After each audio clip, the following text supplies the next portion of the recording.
नमस्कार दोस्तों, मैं शबनम कुमारी इस छोटे से मंच पर आप सभी का हार्दिक अभिनंदन करती हूँ। जैसा कि हम लोग का जो बीपीएससी का एग्ज़ाम है और यूजीसी नेट का एग्ज़ाम है या फिर आरपीएससी का, एचपीएससी का, जितने भी एग्ज़ाम है अभी लाइनअप में है, तो उसी चीज़ को देखते हुए मैंने एक क्वेश्चन सीरीज का एक श्रृंखला शुरू की है जो आप लोग को पसंद भी आ रहा है। तो चलिए बिना समय गवाए अपने प्रश्न की ओर आते हैं। पहला प्रश्न है, दुर्त झरो जगत के जीर्ण पत्र। काव्य पंक्ति में जीर्ण पत्र से क्या अभिप्राय है? इससे आप क्या समझते हैं? जीर्ण पत्र क्यों दिया गया है? ऑप्शन है पीले पड़ गए पत्ते, सड़ी गड़ी परंपराएं, अशक्त और वृद्ध व्यक्ति, और चौथा है शाश्वत जीवन मूल्य। क्या होगा इसका सही जवाब? इस क्वेश्चन का सही जवाब होगा ऑप्शन 2, सड़ी गली परंपराएं। क्या होगा सही जवाब? सड़ी गली परंपराएं। और यह जो कविता है, पहले तो ये बताइए किनका है? दुर्त झरो जगत के जीर्ण पत्र, ये कविता किनका है? तो ये है सुमित्रा नंदन पंत जी का। और हमारे सिलेबस में 3 कविता लगा हुआ है। पहला परिवर्तन, दूसरा प्रथम रश्मि और तीसरा है दुर्त झरो जगत के जीर्ण पत्र। तो तीनों का प्रकाशन वर्ष देख लीजिए। पहला परिवर्तन तो उसका 1924, दूसरा प्रथम रश्मि तो उसका 1919, और तीसरा है दुर्त झरो जगत के जीर्णपत्र जिसका है 1934। और किस काव्य संग्रह में है ये भी ध्यान में रख लीजिए। परिवर्तन जो है वह पल्लव में है, प्रथम रश्मि जो है बीना में है, और दुर्त झरो जगत के जीर्णपत्र युगांत में है। यही सब क्वेश्चन कविता से आते हैं, मूलतः यही क्वेश्चन को हमें ध्यान में रखना होगा। नेक्स्ट क्वेश्चन है, दुष्यंत कुमार के गजल संग्रह का क्या नाम है?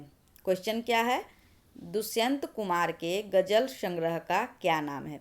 ऑप्शंस हैं साये में धूप, आवाज़ के घेरे, मसीहा मर गया, और चौथा है छोटे छोटे सवाल।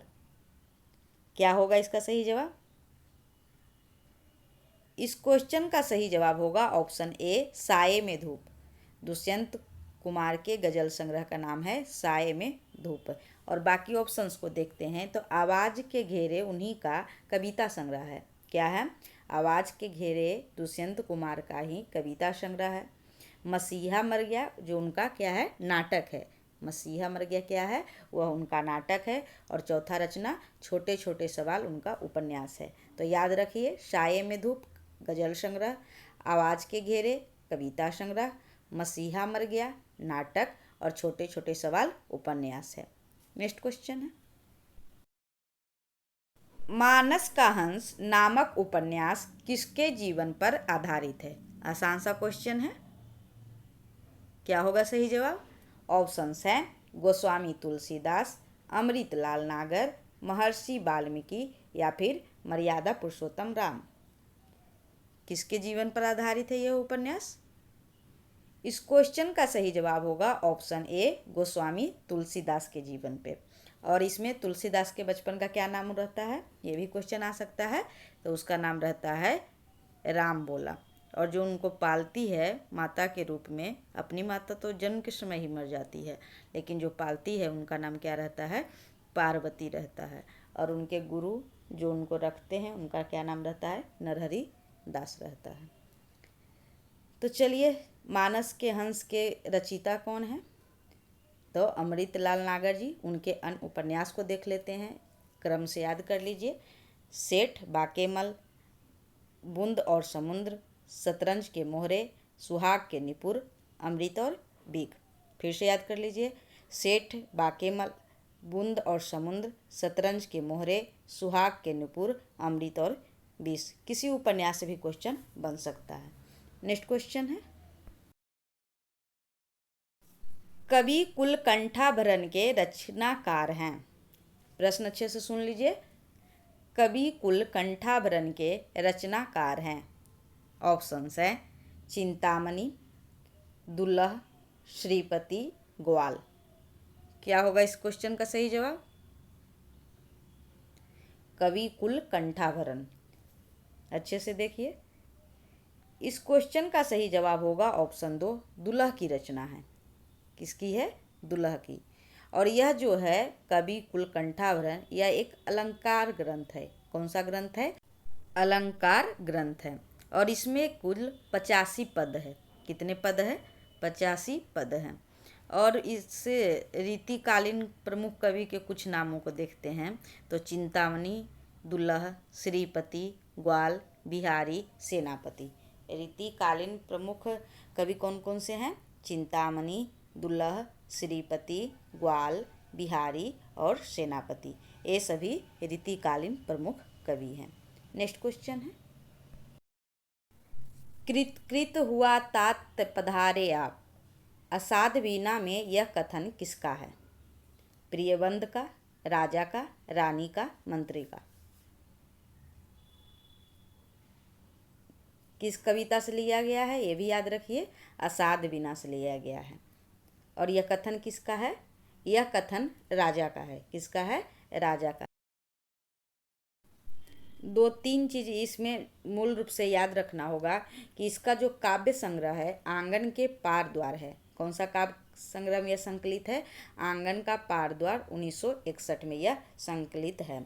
और इसी के कारण 1964 में अज्ञे जी को साहित्य अकादमी पुरस्कार से नवाजा गया था। कब? 1964 में अज्ञे जी को साहित्य अकादमी पुरस्कार से नवाजा गया था। और एक बात और याद रखिएगा, यह जो कविता है जापानी कथा पर आधारित है। यह भी प्रश्न पूछ सकता है, किस कथा पर? जापानी कथा पर आधारित है। इसके जो असाध वीणा है इसके कुछ सारांश मैं बताती हूँ कि यह अज्ञे जी का सबसे लंबी कविता है और इसमें एक क्रीटी नामक वृक्ष शब्दार्थो सहितम काव्यम, उसी वृक्ष से बर्जकीति नाम का एक आदमी अपनी जीवन भर की तपस्या करके एक बीना बनाता है। और यह जो बीना है उत्तराखंड के जंगलों से राजा के पास चला जाता है। बहुत दिन तक रखा रहता है और उसको इच्छा होता है राजा को कि इसको साधा जाए, यानी इसको बजाया जाए। पहले यह वह काफी प्रयास करता है और बहुत सारे जो दिव्य दिव्य लोग हैं हम लोग को बुलाता है, लेकिन कोई इसको साध नहीं पाता है। इसी बीच में एक व्यक्ति आता है जिसका नाम प्रियबंध रहता है और क्या होगा इसका सही जवाब बजाता है। उसी पर यह कविता। इस क्वेश्चन का सही जवाब होगा ऑप्शन 3, आचार्य भामा का है। यह जो परिभाषा है किसका है? आचार्य भामा का है। और कुछ प्रश्न देख लेते हैं, जैसे आचार्य दंडी जो हैं वह 7वीं शताब्दी के थे। कौन सी शताब्दी के? 7वीं शताब्दी के। और रुद्रट 9वीं शताब्दी के। और भामा जी 6वीं शताब्दी के। और सबसे लास्ट आचार्य विश्वनाथ 14वीं शताब्दी के। कभी कभी इनके क्रम भी लगाया जाता है कि ऊपर से नीचे तक लगाइए कौन कौन सी शताब्दी के हैं। और कुछ इसके ग्रंथ देख लेते हैं, तो जो आचार्य भामा जी हैं उनका एक ग्रंथ है काव्य अलंकार। कौन सा ग्रंथ है? काव्य अलंकार, जो कई बार क्वेश्चन के रूप में आया है। और इसमें कितने परिच्छेद हैं? 6 परिच्छेद हैं। और एक बात और, आचार्य रुद्रट का भी एक ग्रंथ है, उसका भी नाम क्या है? काव्य अलंकार है। लेकिन अंतर यही है कि उसमें 6 परिच्छेद है, लेकिन इसमें 16 अध्याय और 734 श्लोक है। और अदर ऑप्शंस को देखें तो आचार्य दंडी का एक ग्रंथ है जिसका नाम काव्यादर्श है। कई बार क्वेश्चन के रूप में भी आया है। उनका ग्रंथ का क्या नाम है? काव्यादर्श है। और एक ग्रंथ और है, उसका नाम भामा विवरण है। क्या है? भामा विवरण। और लास्ट है आचार्य विश्वनाथ है। इनका ग्रंथ का नाम क्या है? साहित्य दर्पण। कौन सा ग्रंथ है? साहित्य दर्पण। चारों ग्रंथ का नाम भी याद कर लीजिएगा, क्रम भी। और जो परिभाषा तो इम्पोर्टेंट है ही, शब्दार्थो सहितम काव्यम आचार्य भामा। नेक्स्ट क्वेश्चन है, नहुक नाटक के लेखक बाबू गिरधर दास का भारतेंदु हरिश्चंद्र से क्या संबंध था? ऑप्शंस है पिता का, दादा का, परदादा का, भाई का। कौन थे भारतेंदु हरिश्चंद्र के? इस क्वेश्चन का सही जवाब होगा ऑप्शन 1, पिता का संबंध था। भारतेंदु हरिश्चंद्र के पिता कौन थे? बाबू गिरधर दास। और यह जो लेखक है नहुक, जो हिंदी का प्रथम नाटक है उसको लिखने का श्रेय उन्हीं को जाता है। उन्हीं का यह नाटक है नहुक। किनको जाता है? बाबू गिरधर दास को। और इनका जन्म देख लेते हैं, काशी में हुआ था 1833 ईस्वी में। कब हुआ था? काशी में 1833 ईस्वी में। नेक्स्ट क्वेश्चन है, निम्नलिखित में से कौन सा नाटक जयशंकर प्रसाद द्वारा रचित नहीं है। प्रश्न अच्छे से सुन लीजिए, कौन सा नाटक जयशंकर प्रसाद द्वारा रचित नहीं है।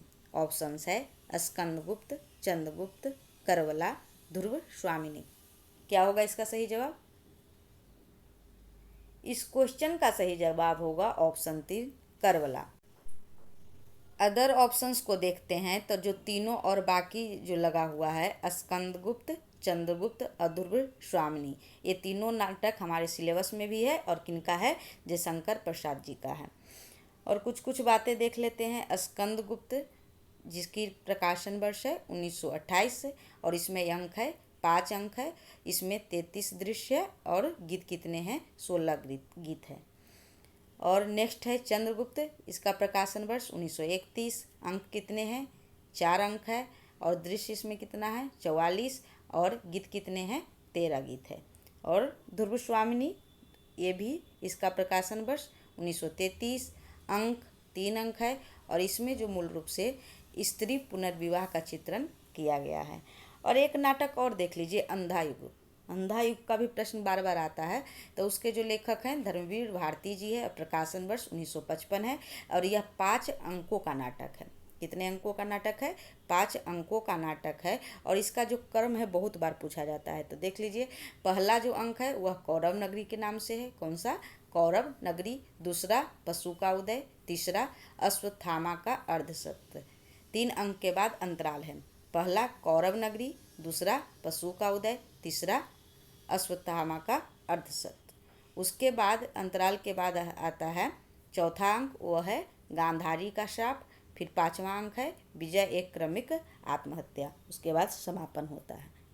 नेक्स्ट क्वेश्चन है, शहर में कोई किसी की जाति नहीं पूछता, शहर के लोगों की जाति का क्या ठिकाना, लेकिन गांव में तो बिना जाति के आपका पानी नहीं चल सकता। यह कथन किस रचना से लिया गया है। ऑप्शन है परती परिकथा, रतिनाथ की चाची, बलचनामा और फिर मैला आंचल। बताइए किसका यह कथन है। इस क्वेश्चन का सही जवाब होगा ऑप्शन 4 मैला आंचल का। यह जो पंक्ति है मैला आंचल से लिया गया है। और इसके रचनाकार कौन है, फणीश्वर नाथ रेणु जी हैं और प्रकाशन वर्ष 1954।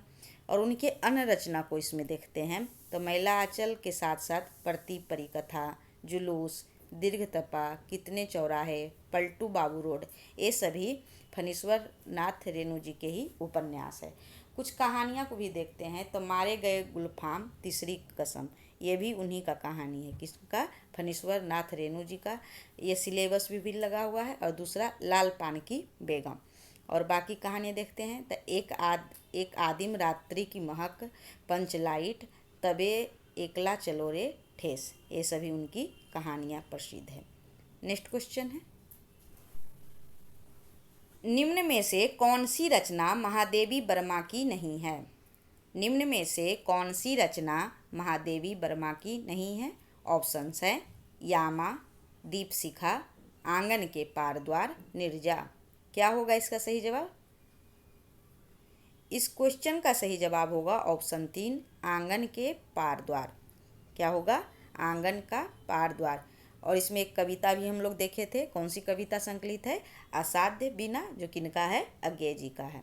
और ये सभी रचना किनका है, महादेवी वर्मा जी का है। यामा, दीपशिखा, निर्जा। महादेवी वर्मा जी का जो कविता हमारे सिलेबस में लगा हुआ है उसको देखते हैं तो इनके 4 कविता लगा हुआ है। कौन कौन, पहला तो हो गया बीन भी हूँ मैं तुम्हारी रागनी भी हूँ।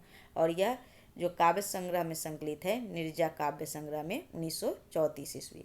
और दूसरा है मैं नीर भरी दुख की बदली, यह सांध्य गीत में संकलित है 1936 ईस्वी।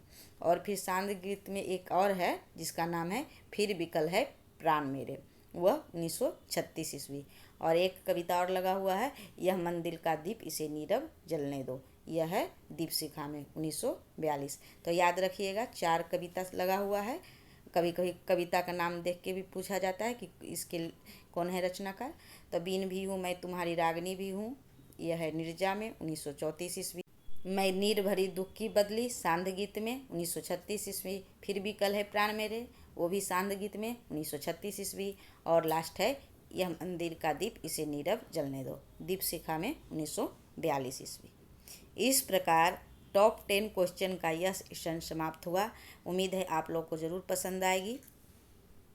इस तरह मुझसे जुड़े रहने के लिए लास्ट तक शुक्रिया।